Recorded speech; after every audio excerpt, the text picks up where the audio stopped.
Okay, so I got a clip last night in the dark, but you know, not much good in the dark. So I went through and had about 20% of the foliar feed for the potatoes that I put down left over in the tank. The suction strainer had clogged, and so I just didn't get it on. I got the potatoes covered reasonably well, so I'm not too concerned about it. They got a decent shot of nutrition. But that little bit that I had left over, I don't want to waste it. I want to just throw it out or pour it in one spot. So I threw another 5 gallons of water in a tank to, help ramp up the volume a bit.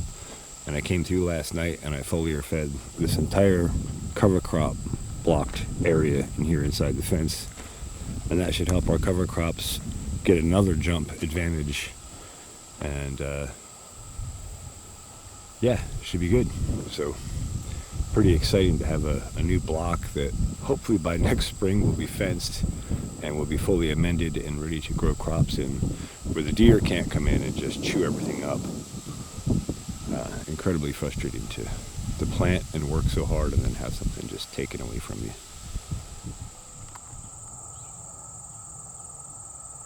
Alright, I went through and blazed back the buckwheat to open up the light to the under canopy so that the clovers and our second stages of cover crops can thrive and flower out and hopefully provide us a nectar pollen crop for the fall for the bees.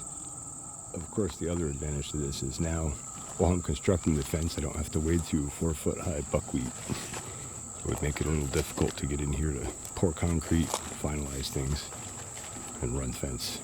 So that's kind of nice. And some of these spots are pretty dry.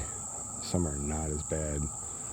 Always notice very dry areas right under the cedar trees. I also noticed that out front by those large maples, by the potato block there, that's cover crop next to that.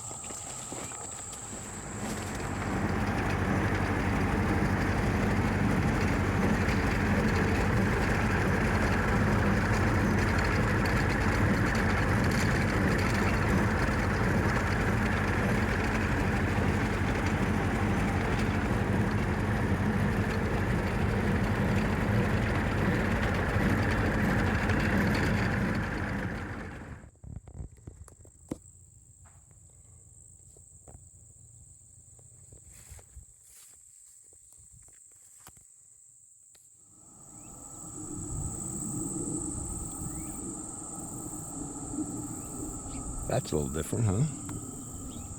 So I blazed back all the tall buckwheat over top of where the holy basil is so that the holy basil can get lots of light and thrive and become the next flowering stage.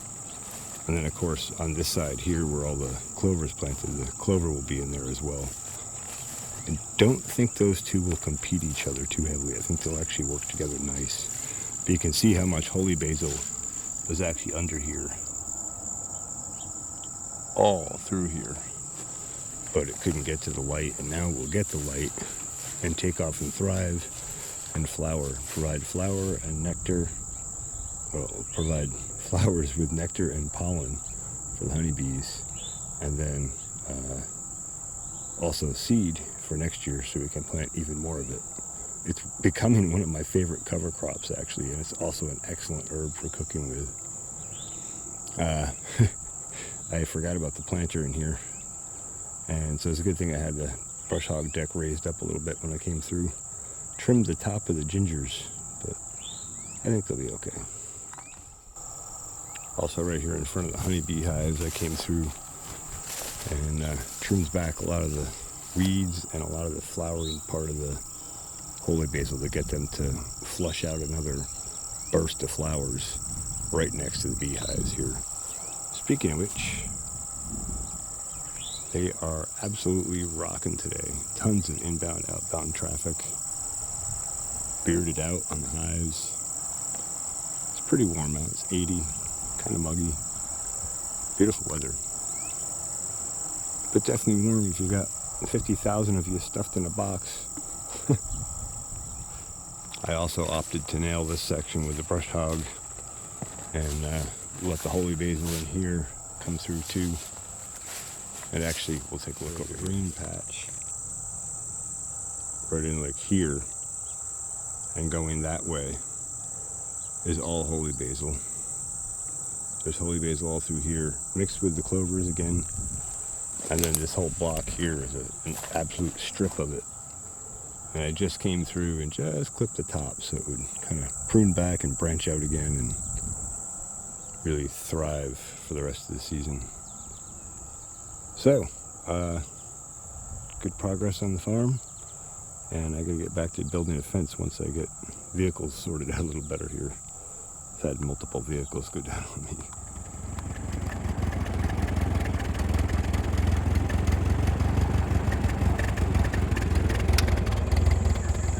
Oh, that's a little different, huh? Got it cleaned back down. You can see how much more light is reaching those plants already, even without direct sunlight. It's much brighter down there. And that's what they need to come along and thrive now. And I'm pretty sure that the buckwheat will do here like it did over here, where it branches back out and reflowers. So that'll give us yet another honey crop and boost our other crops at the same time. So this is all we got out of the garlic this year. I grabbed a clip. I don't think I shared it yet, but I'll try and dig it up. Just ended up with that cement mixer soil batch. Was really wet back in the spring and it was doing fine, and then it dried out very rapidly on me. And I was busy here at the farm and didn't catch it. So we didn't get huge garlic size, but we did split the seed up. We have more than we had before, I think. I know we put 27 in, and I didn't count exactly how many we got out, but I'm guessing we probably got 150 out. So, and I'm going to drench these with a good shot of nutrients when I put them down, and then we'll go from there. Hopefully we can rebuild the seed stock back to the original that Monica gave me, that were nice big cloves. Up here in the upper block, I dug this test hole this spring, just trying to see where water levels were at, how fast they drain, that kind of stuff. And then after I planted potatoes, I had some left over that were really rotten and pretty bad. I dumped a bunch of them down in this hole. And now we have potatoes growing up out of this hole, all down through here.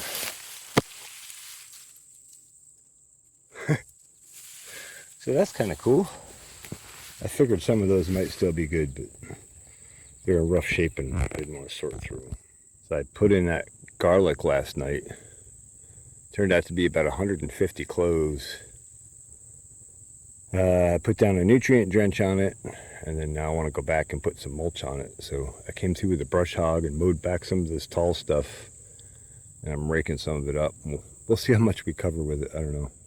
Not the best mulch, but it's available and free. So here we are on the upper block, the to be fenced or in the process of being fenced block.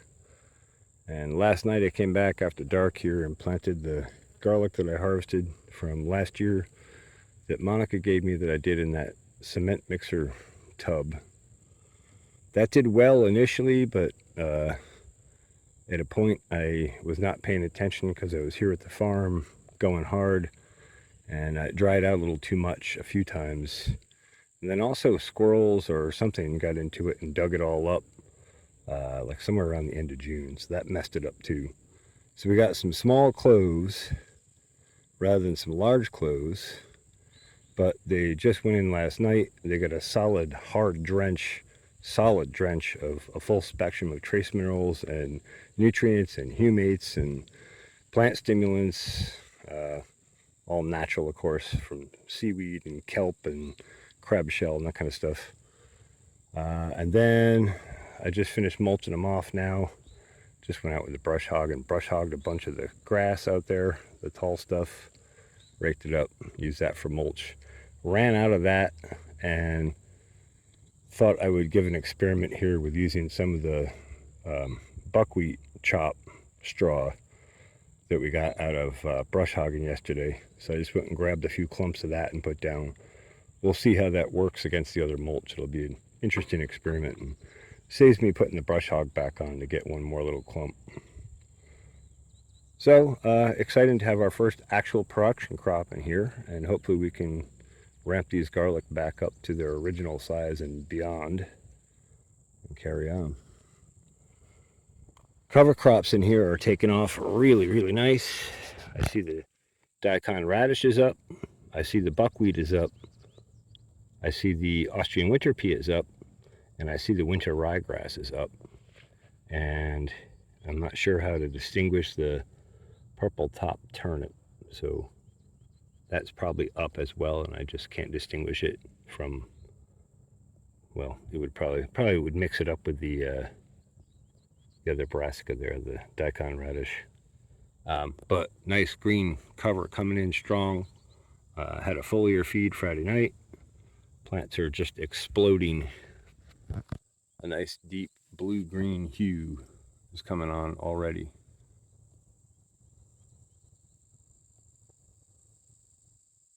So it's a good start.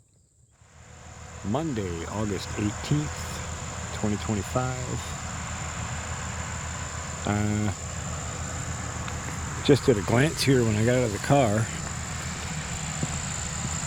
I can already see excellent growth response happening here on these plants. Try and get them in a little more sunlight here for you. Zoom.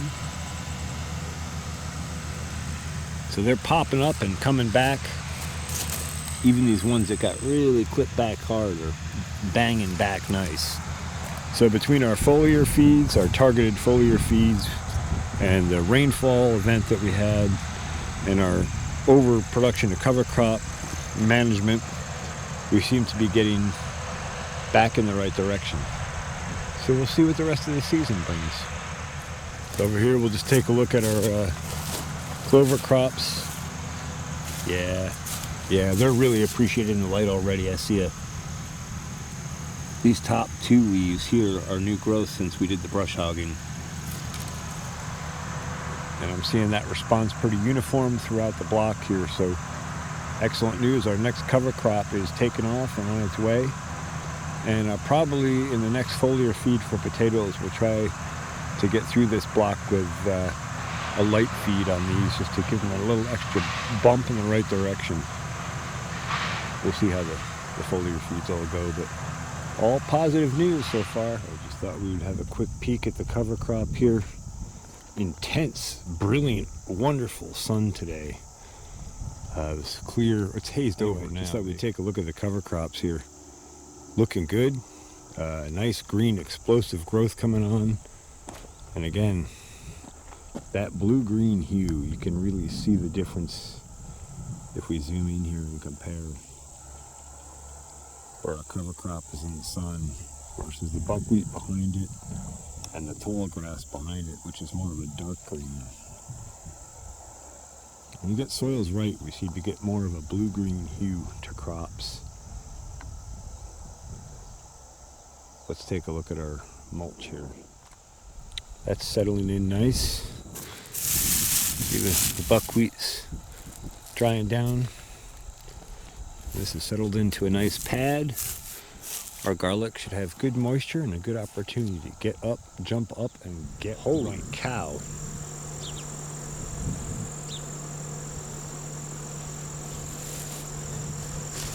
I don't know if I like the look of that. That almost looks like swarming activity.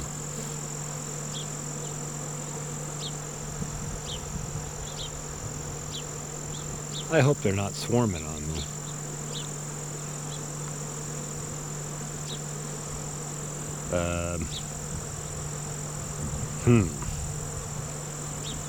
I might need to do something about that. I don't know what. I don't have another box, bottom board, etc. I don't know, I guess that could be resource grabbing, but it seems like there's a lot of circular flight here.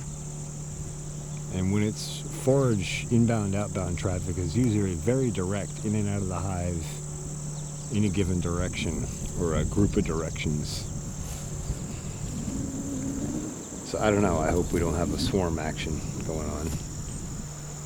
Awfully late in the season for them to do that.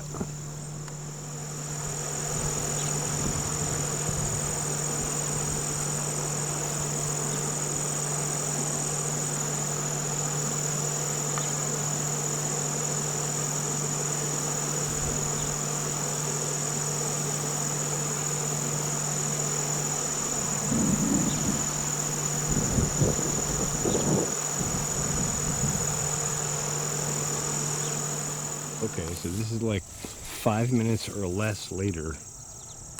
Totally different. That was very strange. I don't think that was swarming though.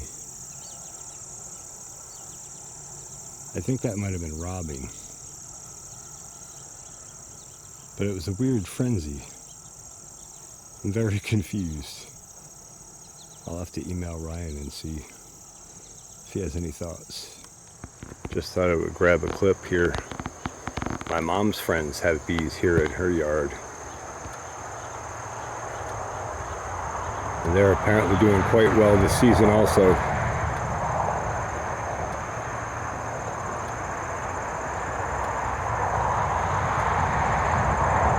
Solid inbound, outbound traffic. I see some pollen going in there. Yeah, they look good. Interesting entrance restrictors they've got on there. I like that idea. They give them room to beard out inside a screened area. Very interesting. Got the nicer camera so we can zoom in on these bees nice and close.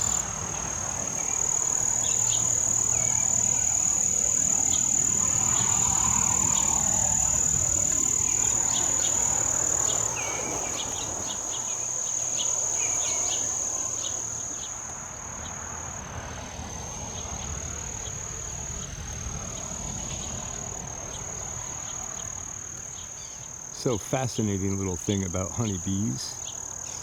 They can sense whether a flower has been visited or not, and whether it has nectar and pollen content or not, by its electrical charge.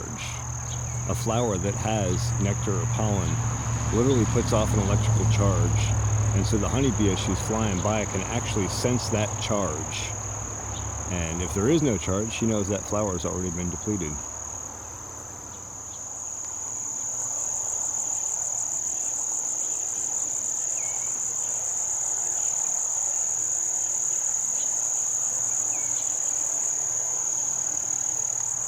While we're at it, I'll just show you my mom's garden quick. Zinnias and tomatoes and rhubarb and blueberries that I gave her and my dad years back. There's sage, and I think there's some stevia, and some tansy, and some pole beans, and some tomatoes, and some more tomatoes. And there's also some comfrey there on the back side. There we go, that's a better angle. And I see a ripe cherry tomato there. I might have one of those. Ooh, and sun golds. Might have a couple of those too. Wednesday, August 20th, 2025. Got some pretty decent rains today. Those puddles in the hard pan are always a nice indicator for us. It's an easy way to tell approximately whether or not we got decent rain or just a sprinkle. We got good rain. We got good dark soil here. It wasn't real heavy rain today, so I don't think we had a tremendous amount, but it's just the right amount to help us along. Just checking back on the cover crops here. These are exploding since we did the brush hog back and let some light into them. You can see the size of the leaves growing and new shoot growth all over these plants. These top two plus the third shoot coming out. That's all new growth in the past couple days. So that's excellent. And I'm just here to grab the bee fence batteries and pull them out and charge them. I forgot to pull them back with me overnight. We'll take a look at the cover crop up in the new fence green zones are. You can very clearly see where foliar feeds have been applied. Here we up at the fenced area. Cover crop is greening up nice, growing rapidly. Thought we'd just take a little bit closer look here. You can see how tall and dense this is growing already.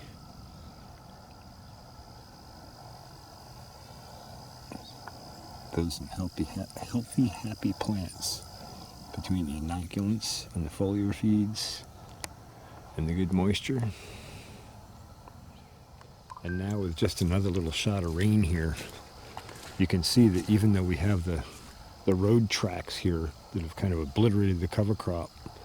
Everywhere where the tires aren't hitting, we do have our cover crops coming in. Our clovers are taking off, and those will continue to spread and take over. And same in the center of the roadway here. As the buckwheat gets blazed back a bit and the light gets into them better. All in all, coming along well. Thought we'd just take a peek in on the honeybees here. Despite the fact that it's raining, and we did have some periods of pretty heavy rain today, we still have foragers going out and returning. I would say those are some pretty brave bee souls. But that's awesome. So I did hear back from my friend Ryan at Hudson Valley Bee Supply. Shout out to Hudson Valley Bee Supply. If you're in the Hudson Valley area, you need bee advice or bee equipment, see those guys. Their prices are very competitive with Amazon, and you get good advice and good insight from those guys, which you won't get from Amazon, I promise you. Anyway, I emailed Ryan about this hive with that weird activity yesterday.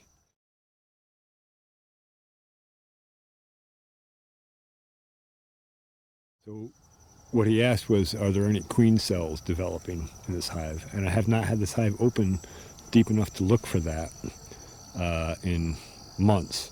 So next nice weather day we have, I'm going to try and get back in this hive, and we'll do an inspection in that bottom box and see if we see any queen cells coming on and see how things are doing. I also am curious to see how they're doing on filling the third box on each of these hives, and how they're making out on drawing comb and working the fourth box. So we'll take a peek. Thursday, August 21st, 2025. Just checking back on things here. Had a look at the potato crops quickly on the way in. Good progress. I'll get another snapshot of that tomorrow. The cover crops here in this block are just exploding, man. It's really beautiful to see it grow in so fast and vibrant and healthy. And to know we're setting up for a killer season for next year. Because it's 2 years I've been trying to get this block together. Hopefully by next year we'll actually have it fenced and be ready to go. Certainly am putting the work in. Just take a quick glimpse at our mulch block here where the garlic is planted. Looks like the buckwheat's holding its end down pretty nice. The grass is doing a decent job too, but our cover crops are still peeking up through. I'm not going to complain on that at all. I don't mind a little cover crop on the edge. We'll go back and weed as needed to prevent competition. But yeah, really super rewarding to see things coming in like this. We got just under an inch of rain here yesterday according to the weather data collection. So that's perfect timing to keep this crop just on full throttle and growing like crazy. Let's take a quick peek close up here at things.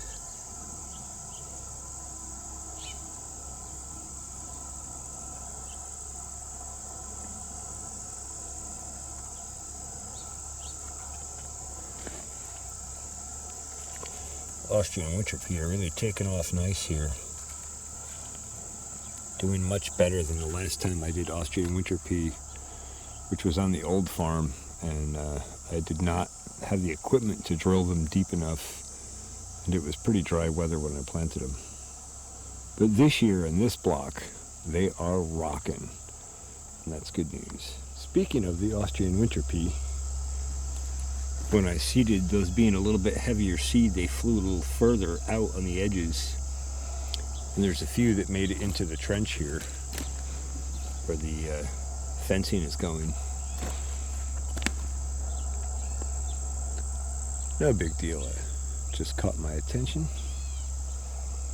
Let's go have a look at those honeybees. Fantastic activity. Even the 8-frame hive has some pretty good inbound, outbound traffic. Seems to be a little more organized now. So that's great to see. And the hives 1 and 2 right and in the middle there, doing really well. I see lots of pollen coming on these foragers.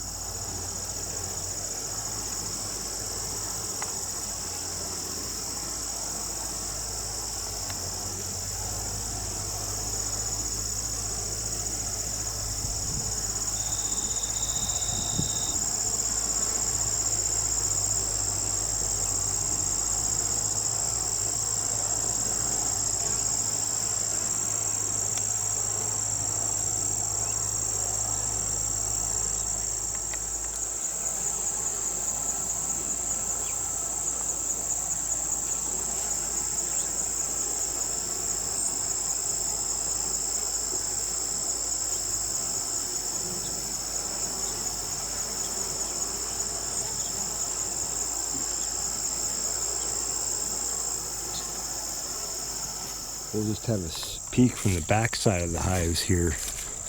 The goldenrod is opening, and the honeybees are starting to get into that now. I don't know what's wrong with that girl. She might have died. But... And I see wasps and all sorts of other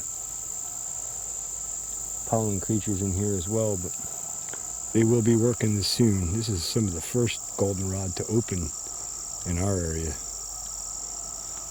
And we'll just have a look here at where our secondary cover crops are starting to come up and take off with the sunlight they're receiving. You can see this explosion of new growth happening already. And some of them are a little more advanced. And notice how they got all their leaves pointed at the sun. They turned their solar panels right at the sun. They needed that sun, every last bit of it.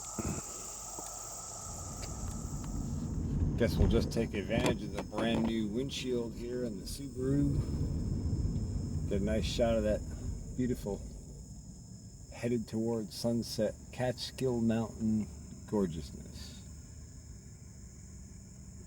Things are doing well. Could be doing better, but they're doing pretty good.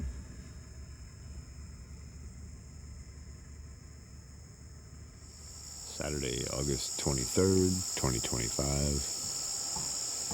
Went through and did another foliar feed last night. Some plants are doing well, some are struggling. We'll just have to see how the season plays.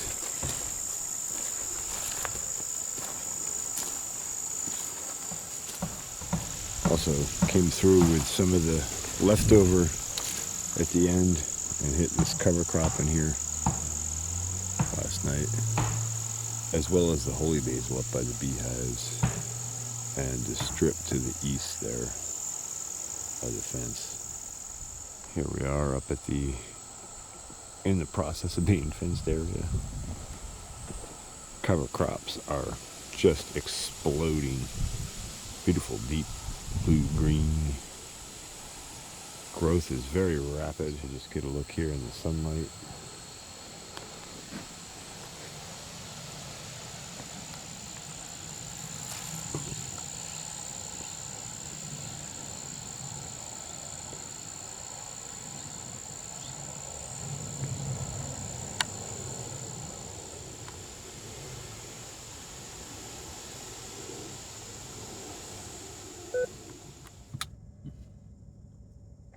Very good, TJ. Well, glad to hear things are going well in the beehives, and understandable on the coffee run.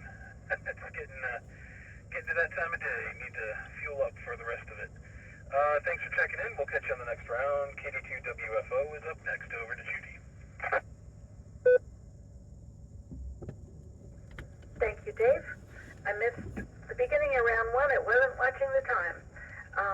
Matt, kudos on the new radio.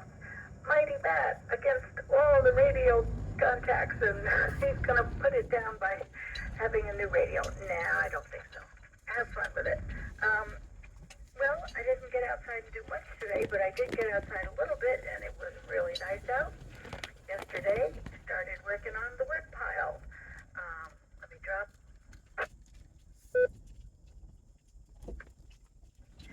So, Dave, I'm sure you've seen the wood pile by my driveway. yesterday started moving some of it and took it from the back of the pile, so you won't see the quantity reduced for a while, but we're going to work on it, see what we can get done before winter comes. Have a great day, evening, everybody. Well, I'll be back in round 2. Back to you, Dave. Okay, Dave, yeah. I guess the only thing I can add to is, it seems to be fairly efficient. There's very little loss through it, but the SWR is kind of, concerning. The rather high SWR on 15 meters, which is kind of expected from some of the suites. So, yeah, it is what it is. Anyway, everyone have a good evening. Back from that WB2PHL.